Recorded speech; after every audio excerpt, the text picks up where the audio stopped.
Some of the new migrant stories are particularly interesting. Yeah, they came in about the 1920s onwards, established some very important communities, Mareeba in Queensland in the tobacco growing area, and a very early mosque established there, but also in Shepparton, Carlton, Victoria.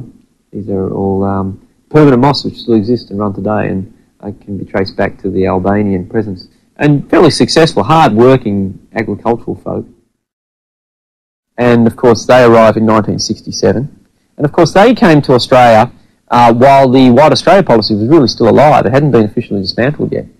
And they came because of an agreement signed between the Australian government and the Turkish government to supply Australia basically with manufacturing labour. The Australian government were very impressed with the guest worker schemes that have been operating within West Germany and other Western nations, which involved large numbers of Turkish guest workers going for short periods to Turkey. And they wanted to replicate that, but the tradition in Australia at the time was for permanent settlement. And so the Turks who came here more or less permanently settled, although many at the time didn't think they were doing that, but of course they did. And they established a lot of mosques and a lot of community infrastructure, and very, very successful migrant group, I think, within the Australian circumstance. Another group that's interesting are the Lebanese in Australia who arrived not long after that, in the 1970s principally, since then through family reunion migration. A sponsorship scheme was established to assist those Lebanese people come to Australia. And so interestingly, we had these very, for me as a geographer, very interesting links between suburbs in Sydney and particular villages in different parts of Lebanon. And again, I think a very successful migrant group. And of course, renewed flows from the former Yugoslav republics as well in recent times, associated with the Balkans conflicts. And the benefit for those migrants in particular has been the existing, particularly Bosnian communities which were already here in Australia, and they've been able to assist them in profound ways through welfare infrastructures and the like. And so a lot of services and resources needed to assist with some of our humanitarian migrants in recent times has been provided by these long-established Islamic groups, such as the Bosnians. And again, that's a story which I think would be better if we all knew a little bit more about. After hearing about Muslims who are here today, we decided to explore further how they helped in laying the foundation of what will later become Australia as we know it today. It was in the 1800s when the new founded colonies of Australia began to benefit from the arrival of the Afghan Cameleers.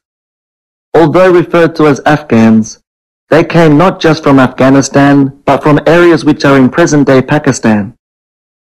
Cameleers were known for their ability to penetrate the harsh interior of Australia.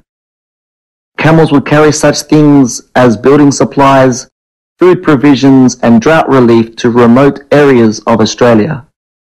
Among significant developments, they facilitated laying down much-needed train lines throughout the country.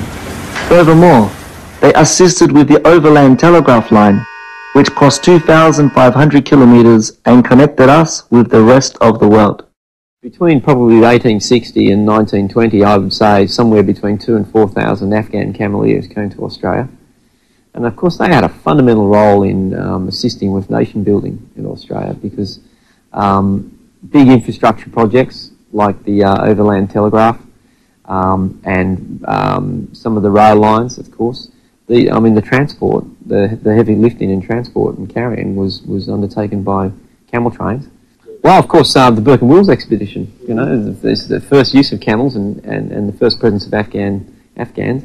And the Afghans were also involved fundamentally as hawkers, which were like the mobile department stores of outback Australia, resupplying outback stations, also police stations, with all sorts of goods, haberdashery, lollies, sweets. They were a familiar figure going around the Australian outback.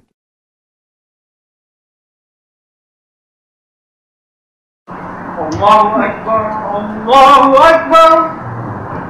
Allahu Akbar, Allahu Akbar. Ashhadu an la ilaha illallah. لا إله إلا الله.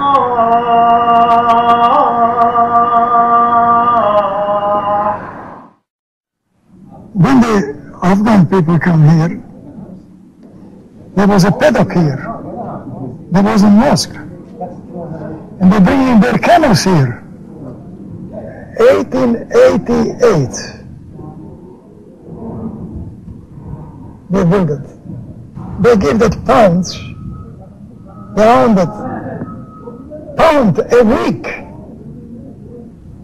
But they're giving the pound a month. Everyone to build a mosque. They just cost about 450 pound mosque. They built it. The minaret wasn't here. But two Afghans were sitting there.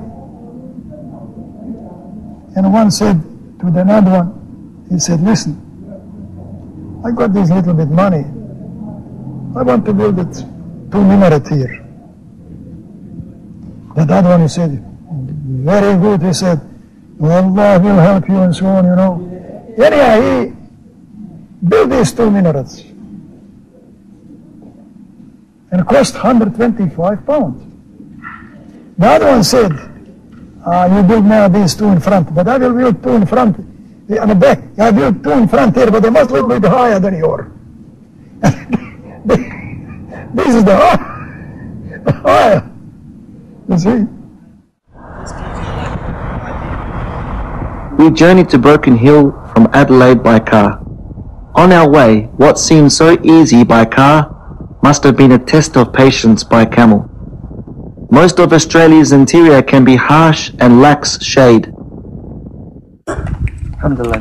Camel ears had been brought in the 1850s, 60s into South Australia to open up South Australia, and they did extend into Broken Hill when it was being founded between 1883 and 1888. It became a town in 1888.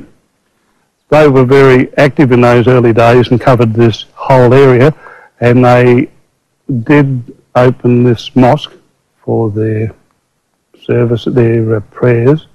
But as kids, they used to come here, and the water used to be out here for the people praying to wash before they went in, and these little deers used to get these three-cornered jacks and throw in this water until the old fellas woke up.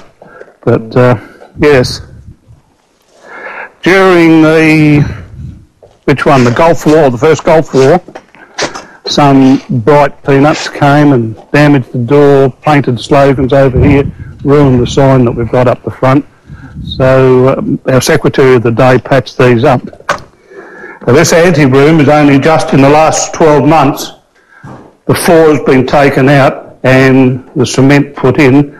Inside here is still the original floor, wooden floor, which is on the ground, which, as you can imagine, is the reason that we've got lots of rust and the building's deteriorating. So the little ante-room has got a few interesting artefacts around, and it creates an atmosphere for visitors who are non-Muslim. This is our prayer room. Our hymn room used to, I presume, pray from here, and as you can see, this is it.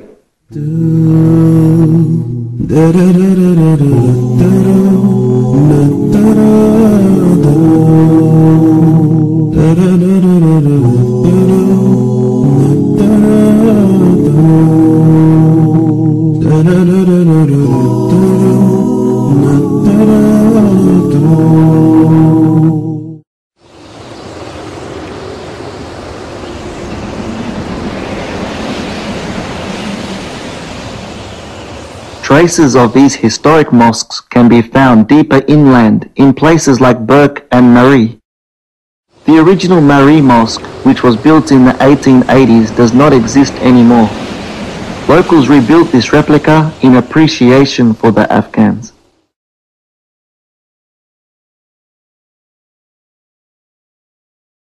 I was born in 1937, and my mother lived 2 blocks down from here.